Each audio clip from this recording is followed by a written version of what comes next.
So welcome to another war game review from theplayers8.com. My name's Alexander. And I'm Grant. And today we're taking a look at Red Dragon Green Crescent from Decision Games. This is a new-ish. I think it's about 3 months old. Yeah. So we're gonna. We got a copy, I think, in around Christmas November, time. December.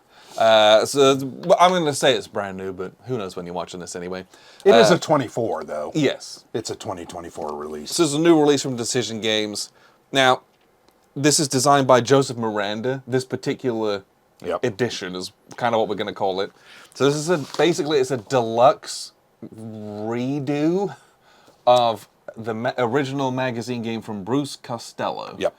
And Called Red Dragon Rising. yes, and it was it was kind of at the time, it was future war in kind of the South China Sea, Indonesia. Yep. Between NATO and the PRC, and then kind of different allies within that region. Yep. It was in a magazine. I presume it was S&T, but I think it was Strategy and Tactics. I presume it was because it's those guys. I think the map's so cool. Yes. So well done. So what they did is that they took that game, which was popular for what it was, and then they expanded it and kind of reworked it. And A new edition, basically a deluxe pimped edition. it out. Yeah. So it's called Red Dragon Green Crescent because they added Green Crescent, which is So this is the Red Dragon. So this is the board. Red Dragon board. Yep. So it basically is, the East, Japan, Russia, Vietnam, Laos, all the way through down all the the way. Philippines. And then the other one, sorry. So that's Red Dragon. The original magazine game was pretty much that. Yeah. But now the Green Crescent adds basically The entire Indian Ocean. Yep. Iran, India. Persian Gulf. Sorry. I'm trying not All to that good stuff. rip it. Yeah. I'll show you the board setup. Oh, it's I just- filmed out on different days. So big, though. Look how big it is. But it's two Just so massive awesome. 22 by 34 mounted map boards. Oh, it's so incredible. There's a ton of counters in this. Yep. And so you'll end up with kind of some big stacks and a bunch of guys everywhere. Very fragile stacks, by the way. The PRC units just got obliterated Wow. for the most part. And once you get it all set up, it kind of looks a little daunting. Because No doubt. two big old boards, a ton of units, Yeah. but then you read the rules and you play the game. Yep. And the game is so easy to learn. Yeah. Like the mechanics are easy to learn. Let me put it that Yep. way. The strategy is elusive. How to prosecute the war efficiently and well can totally depend on some dice. It can depend on when you choose to do something or not do something. And it's this massive, wide open kind of air, naval, advanced to arms conflict game. And it's a sandbox. You can do whatever you want. Yep. You'll have some crazy stuff happen in your game because it kind of can't not. There's this big old random events thing, and it's so you have to roll through 3 numbers to get a result. So you roll a D6, and I think you need the 4 through 6. The D6 is yes or no an event happens. Yeah. Then you roll a D6 to break it down, and then you roll another D6 to break that down. Yeah. It's pretty interesting. And so you get to go through all these different gates to get all these, tons of different results, at least 30 or 40 different events. And those do all sorts of crazy things. Yeah. And that's just the Yeah, that's just the events, yep. But then the actual game itself, you do a random event, and then you do one action on one board, one action on the other board. Followed by the other player doing random events. One action, random And event, then- one action, one action. Which I remember when we were doing that, I thought, well, this is a weird way how are we ever going to make any progress? But it's like you're each just doing one action. You make enough progress. Which is just at the same time. We're just taking alternating activations. Yeah, that's just exactly what it is. You're doing it on 2 maps across 2 theaters, and they do interact. But it's and there are times where you can have a unit stationed on the eastern map and do an activate, not an act, but an operation on the western map. so that there's some of that bleed over. It's not Yeah, just segregated. Or you sail from one map to the another other. map, yeah. Well, now you've got to use your other action to Yep. use those guys. So Yep. if you have like a big opera invasion going on, you're like, ooh, Yeah. I don't want to lock that guy out, basically. So Right. I'll pot around doing other stuff. So it encourages you to do more on the board than some other games would, Yep. I think, where, this is the hot spot, this is where we're focused. Well, the way that they separate the boards out means that you're almost prosecuting two wars at the same time, which is real. Yes. It's real engaging and real fun to do. Yep. But mechanically, the game is like, if I'm attacking you, regardless of what it is, I might be doing a bombing run with aircraft, you might be doing air-to-air combat, it might be surface-to-air missiles, it might be naval carrier ops, it might be anti-sub warfare, it might be kind of surface fleets, battleships, and cruisers shooting each other. Those all have different values on all the counters, but they're all resolved the same way. Yeah. And it is chuck a d6, and did you hit that target number or lower? Yep. It's really simple. Very simple. And so you're lining the guys up. This guy's going to attack him. He's going to attack him. He's going to attack him. Oh, I've got some extras. Well, okay, well, we're going to double up here. We're going to double up here. And then I roll the dice and resolve each of those individually for all the different target numbers that each one But of it's us got. simultaneous combat, And then right? you do kind of the same thing back to me. It's all simultaneous. And then a bunch of my guys die. Bunch of and your a bunch guys of guys die. die. And Yep. that's what's left over. Yep. Like, there's Pretty almost simple. zero modifiers. Yep. And it's just hitting a target number on a d6. It's Yep. really, really not complex. Yeah. It's just remembering which target number to look at, but there's a really great little, I think it might be in the rules, I don't know if it's on the play, where it shows which each of the different numbers are. I think it's in the rules. Sure. Yeah, the rules are here. And like every unit has almost every unit has almost every number. Most of them are nothings. Sure. Because it's, sub can't do air to Well, air. and yeah, and the counters actually have a lot of numbers on them, which at first it looks pretty daunting, but once you understand it, it's not hard. But it's literally, each of those numbers just represents the to hit number of whatever type of target you're upper shooting left at. is, I'm trying to remember what upper left is. So upper left is air to to ground. ground. So if you're doing a bombing run, done. Upper right is anti-air. And then in upper middle is air to air. Yep. And so if you're doing air to air combat, you only look at one of the numbers. Right. Right. You don't worry about the other numbers. But then if I'm doing a bombing run, but it's against if I'm attacking subs, I use the bottom left number. Sure. Right. If I'm attacking a surface fleet, I do the bottom middle number. Yeah. Like it's really. Well, and it's a lot of numbers, but it's not a lot of numbers. I found, and I think we made some critical setup errors because we didn't necessarily fully grasp that concept. Sure. It would have been neat to go back trying to assemble a task force that was either good at everything, which would be very hard. But that's I think that's the beauty of the game. Sure. Right? You have the option to specialize. Yep. Which is a risk. Yep. Or to kind of diversify. Yep. Which is so that you're also good at a risk. everything. Yep. But you have like 2 units that are good at everything. Sure. And then you get hit by a specialized force. You knock out 2 of them, and the rest of them wipe you. But that's the beauty of this game. It is a total sandbox. Well, I think the operational planning aspect was one of my favorite parts after we got going. Yeah. So I found myself studying my own stacks, regretting, why did I put that guy there, right? I would have put that maybe with another couple of units, but trying to formulate a stack that, once again, met your operational goals was, I thought, a very interesting and unique part of this game. And I'm not sure we've played a lot of games like that. And especially, and I think that's because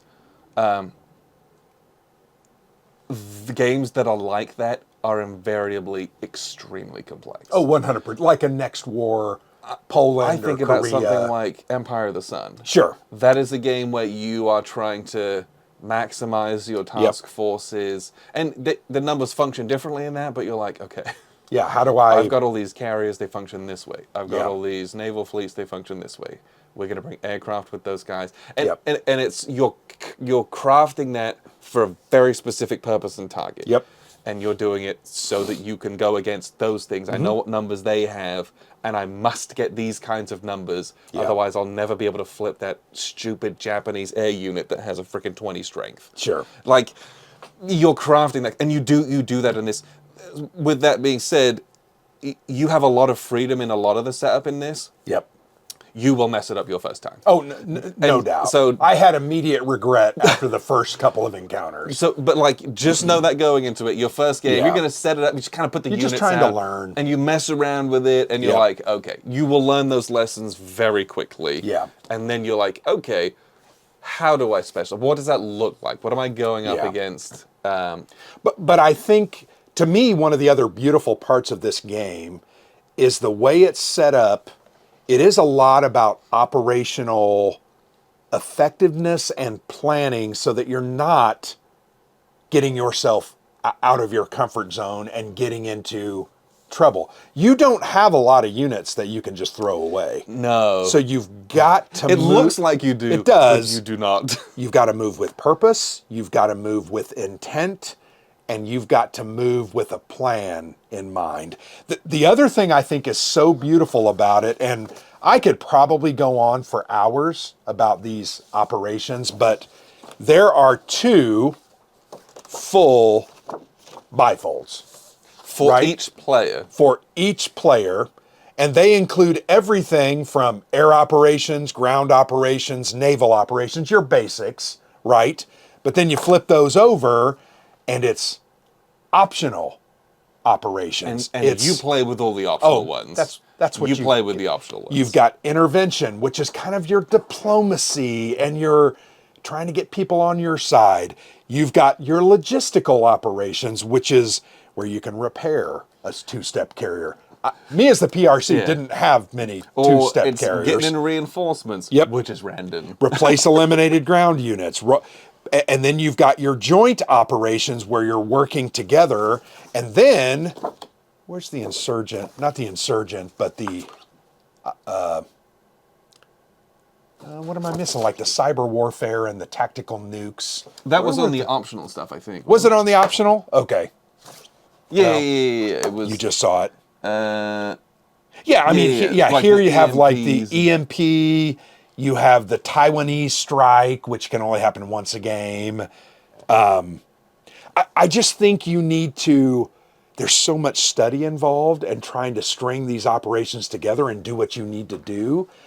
I think we were just trying to do things, right? Like I'm shooting hypersonic missiles at you. We were just like doing everything that we could just to see what happened. Yeah, just to experience. But a shock and awe air attack once a game. Have you read that? It's amazing. I haven't read that. Yeah, because we never got that far, but right?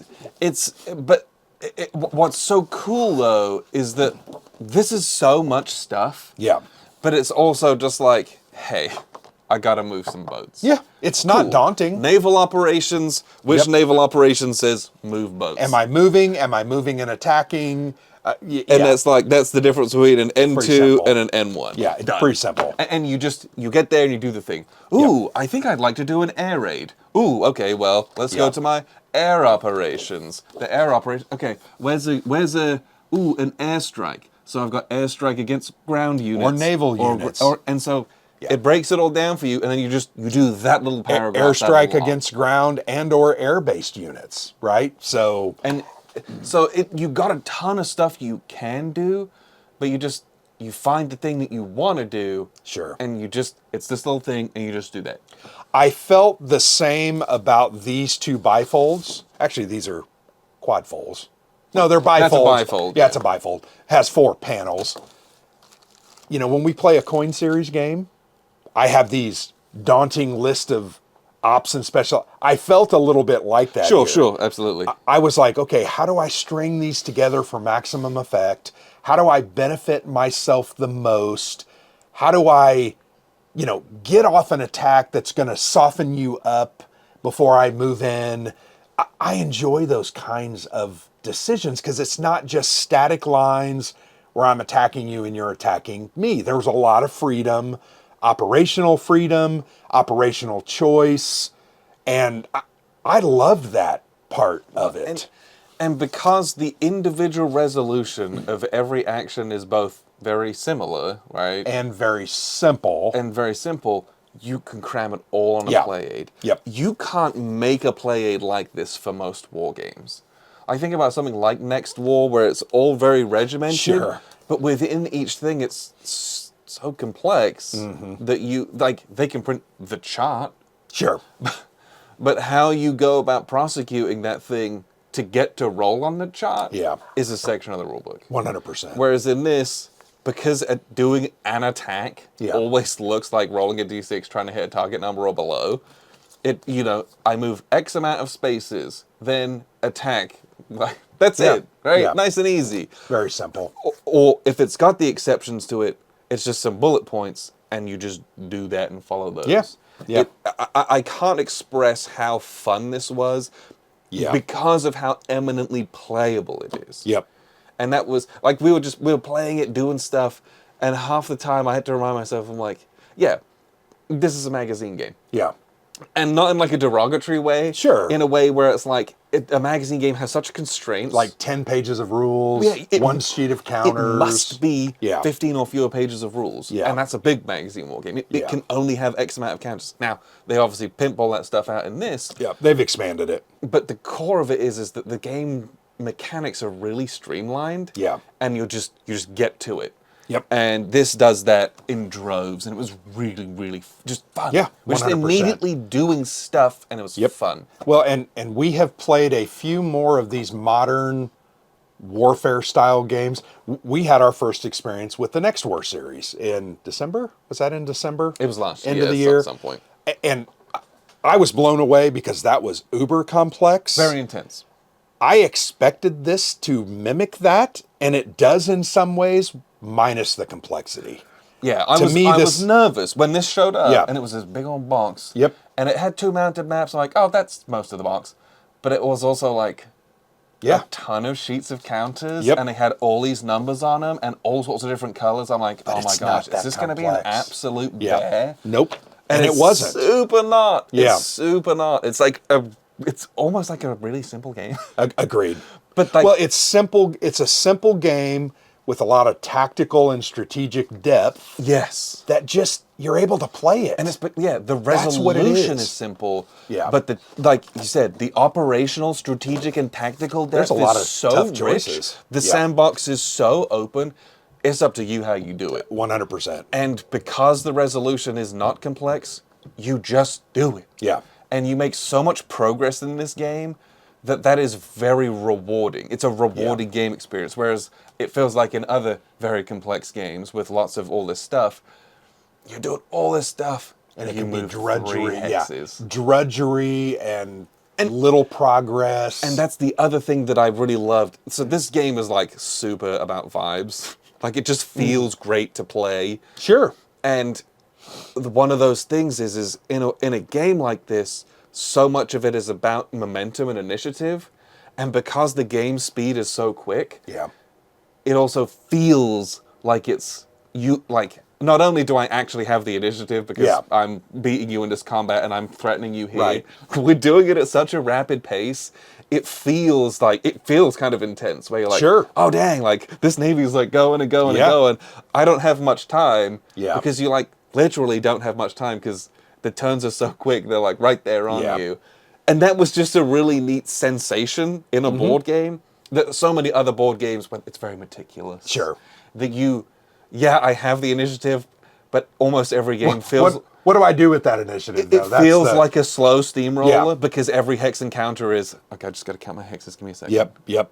This is not like that. No, it's just... Very you just go, dynamic. bam. Yep, very Dynamic's dynamic. a great word for Yeah. the feel of what this game is. I would agree with that. And it surprised me Oh, it's a huge shock. because I've played a lot of magazine war games, and they're not bad. They're just not great.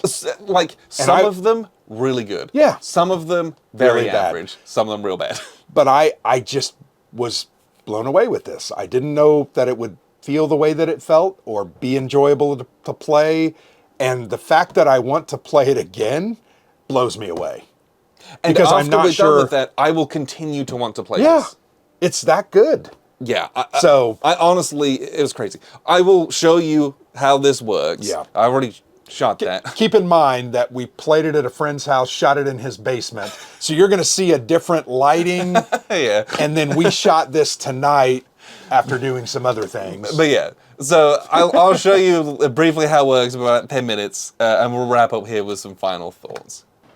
So here's a look at the map. This is a big map, this is a 2 map, so it's kind of zoomed out. It's a little bit of glare, sorry about that, nothing we can do.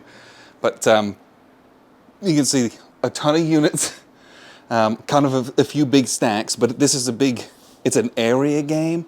So yeah, you've got some big giant stacks here and there, but you've got a lot of space for them generally. You get a little bit crushed up in some areas, but it's much more manageable than it might look at first. And the setup's a little daunting, there's a lot of units, but those units will get thinned out very, very quickly, is what I will tell you. So like we mentioned, this is pretty light.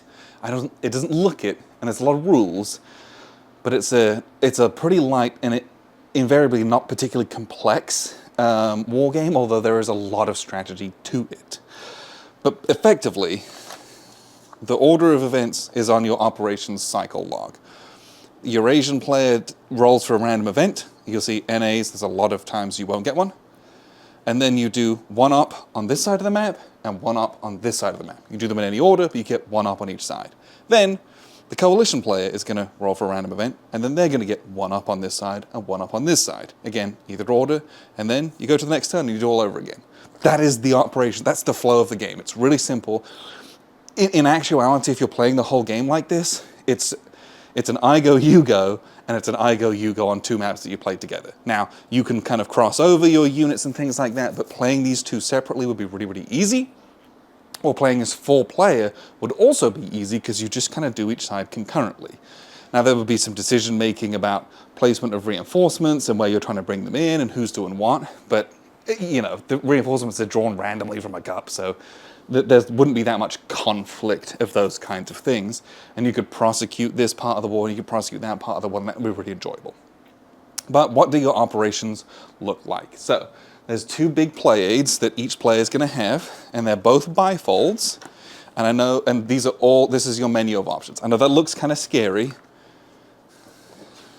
but generally speaking, these all are very straightforwardly explained, and you can play from this. Yeah, you want to read the rules and give them a blitz through, but do I want to do a ground-to-ground move? I do op G1, and I just do what it says, and it's just move a bunch of guys adjacent.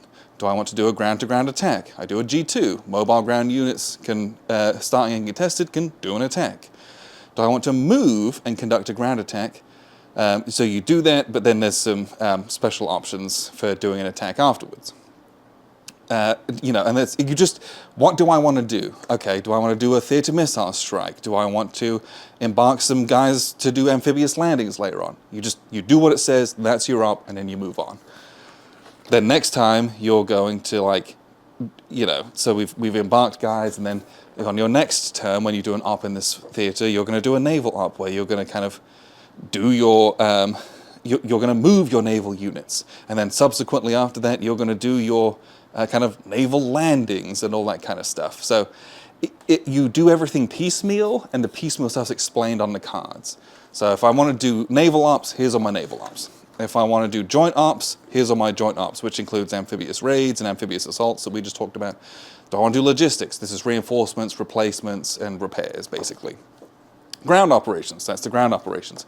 Air operations, do I want to do air operations? The optional stuff, these are just kind of like for funsies things. They are fun, we included them and we had a good time with some of those. And then more intervention, diplomacy stuff, getting guys onto your side, moving or advancing the Indo-Pakistani war or the Korean war if that's kicked off. All of those things are things that you can get involved in and you can get points out of. The reality is we've got these red cubes on the board. The Eurasian player needs to take 5 of those 8 effectively. That's going to win him the game. Or like I think the coalition player, if they like kill all of the PRC, it might be PRC, it might be Eurasian period, like air and naval units, they lose the game, something crazy like that. That would be difficult, but not unattainable. So those are like the ops that you're doing, but moving, right? I move a stack of guys and I move adjacent.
So that was a look at the game on a different table. It's such a looker.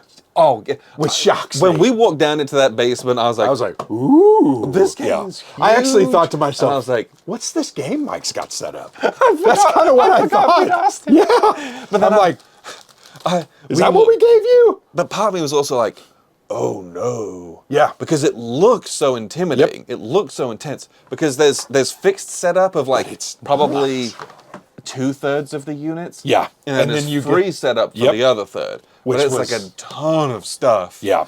And that's where we got into like, you're going to just botch setup. You will do it. Yeah. But that second or third time you play it, you're like, okay, you've been really purposeful about what you're doing, where and when. And or you can just be like, just chuck the guys on there and just like... You just play the game, right? Just no big deal. And this works excellently as a 4-player game. It would, yes. You just have like 2 of you play on the one map, 2 Two of you play on the PRC other players, one on the east, one on the west. 2 NATO US players, one on the east, one on the west, and it would work very well. And that's if you're almost most of the time you'll be playing it concurrently. There's a couple of times an event might affect the whole board, or that you need to kind of make a choice about, hey, these guys are going over here and who's doing what. But you could do that, and it's going to speed the game up real nice and quick. And you like, I want to set this up at a convention where we could do that. People can drop in and out because it's so easy to kind of pick up and learn. And then you just we're going to do that. We're going to do that at Buckeye. You just do it, and then you've played it. And so many games out there never get played, right? Yeah. But this is an eminently playable game. Well, it was so interesting when I was tweeting about this and sharing it on Blue Sky. People were like, "Ooh, that looks amazing. What is this? And what's the experience like?" And I went back and I read my responses because I'm writing something on this, and I'm like, damn, to read those responses, I was shocked that this was the game that I was playing. Yeah. Particularly because some people, I'll use an example, Joel Toppin, who's he said he's had such bad experiences with other decision game products, particularly some of the magazine games, that he's very hesitant. But he asked me, was this playable? And I'm like, oh yeah, this was really playable. Oh yeah. Rules were pretty good. There were a couple minor ambiguities on the operations play aid as compared to what other operations said and seemed like they were doing. I would like a couple clarifications on a couple of the things. I think there may be errors. But they would be very easy. It was very easy to house rule just change it. to bring it in line with everything else. I'll give an example. One of the air strikes that I kept doing was the air to ground units. And the way it was written, it said my airplane got to attack every single ground unit and airplane in that space, right? And then your aircraft could scramble and intercept me. But after the attacks are going on. Yes, but with it all being simultaneous, that's fine. The timing is not the issue of it. It's the wording where it says attack all enemy ground and air units there. Yeah. And that use of the word all, I think it meant doesn't exist. Any of the ground and air units. But the problem there. is that's a really specific word. Yep, agreed. That they put into this op that isn't in any of the others. Agreed. And it seemed odd. After a couple times of doing it, we're like, okay, this doesn't make sense. Yeah. It's broken. Yeah. Or it's just a mistake. Yeah. That was like really one of the only hang-ups. Sure. But it's really easy to rule it I think one you would way just, or the other. I think you would just house rule it and Right. just say this is what, because I was devastating my Iranian jet, my one good jet. One jet that had a 4 air to surface. He'll go and bomb the entire He literally was killing like 3 or 4 of your units. And it's just like, and this it was crazy. But I bring that up because I think when you play it, you're going to have to make some of those decisions. I don't think you have a ton of those decisions to make. No, I think that was the one that was like... As you do some of those operations, you're going to have to make that call. And it's going to have to be, okay, we're going to house rule this because it's just too powerful. And yeah, you either stick with it or you don't, and then the next game you're like, oh yeah, that was dumb. Yeah. We'll go the other way, no big deal. But I think overall, I had a really good time with the game. I very much enjoyed it. I enjoyed what we were doing. I loved the operational choices that I have. I just thought this was very cool. You can almost set this up and play off, like immediately play off of these. These play aids are very good. Like, very good. You can almost do just that. Yeah. Because you've got the sequence of play on a pad, which is just event up, event up, right? It's not hard. That's easy. The only thing you need to know is like the combat resolution, which is a really small subsystem within this. Because half the other stuff is all on the play aids. Yeah. Or when you get to that one like really niche thing that you're doing, it has the little niche explanation at the back with the optional stuff. Further detail. And you do that thing. Yeah. Like it's very, very easy to pick up in reality. The other thing I did enjoy about this play aid was all this red text was just kind of highlighted red because it's important. Yeah. It gives you extra detail or references you to another op or says like, hey, this op does not involve the Iranian FAC counter. Yeah, just remember. Remember. It's just this. Yeah, or it's like, you can only do this once a game. Yeah, like it's and that is a key thing. Some of these operations just one time a game. And a lot of those have like a counter which to you remind throw out those and say, things. okay, I've done that. The other thing that I really very much enjoyed, I liked doing the air-naval stuff. I liked doing the air-to-ground stuff. And I very much enjoyed trying to do the amphib landings, which I was trying to invade Taiwan. Very difficult. I was going to do a tactical nuke, but we decided, boy, that's very difficult. It's difficult. You got to get through a number of gates to do it, and it's not a done thing. So doing all three of those different things, I enjoyed all of them. They're very, very different. I even had a couple of stacks of tanks and men trying to go south. Yeah, they would drive. They drive through Myanmar, I think. Yeah, get down to Thailand, Singapore, right? Yeah, because I had 5 different objectives I needed to take, and that was going to be a big ask for the PRC. I'm not sure it's balanced, but I'm not sure I can make that call. If the Japanese leave the war in a random event with a roll, which was hilarious. Oh boy! But it created a good narrative. It was fun and interesting. Great story. Kept me engaged, and we played 5 or 6 rounds. And it took 3 or 4 hours to learn, and I had a good time. But by the end of it, we were flying through. Oh, 100%. Like it goes. But did we only play them? I felt like we got 6 full turns. We spent a long time setting up and kind of learning the rules. We also talked. We were just futzing around a whole bunch. Yeah, but I also liked this sheet where you wrote down the different ops. Yeah, I love these kind things. Of an AAR. It's just you write. Yeah, it gives you the AAR and it reminds you, oh, I did this event, I did this op. So we did 6 full rounds, and I actually think we did 1 more, but we didn't write it down. So we might have done 7. And so but I had a good time. I just had a good time. Yeah, each round is full kind of ops. So we end up doing at least 24 ops, and that's a lot. Yeah, a lot of stuff going on. But I'd play it again in a heartbeat. Oh, without I know question. We have plans to play it again in a heartbeat. This is a game that I would recommend, which I didn't think that I would do that. And I still go back to that comment when I walked down into Mike's basement. I looked, I was like, ooh, what do you got set up there, Mike? And he's like, what you asked me for a week ago. Because that is not what I expected. Yeah, it's just not what I expected. But it was big. And did you do an unboxing for this? I don't think I did. Okay, that's fine. I can't remember. Yeah, I don't know. Nah, it's okay. But I loved it. I would play it again in a heartbeat. And frankly, this was both. Was it in our top 5? For me, it was because we did our 6. Okay, and I think for me it was number 8. 10, 9. It was 8. So yeah, our top 10. And we played this just a few weeks ago. Yeah, and it was like so maybe it's recency bias. No, but I enjoyed it that much because we were having so much fun. Yeah, I'm like, yep, 100%. This is immediately right up there. Yep, 100%. And I'm shocked. But definitely give Red Dragon Green Crescent a look. And if you're at BGF, we'll have this set up. And, come check it out. We'll play it for a few days, but we'll probably just leave it set up. And if you want to just like figure out what to do, we'll show you how to do it. But thanks very much for tuning in. Red Dragon Green Crescent from Decision Games. You got to check this out. Yeah. But thanks for tuning in. I've been Alexander for theplayersaid.com. And I'm Grant.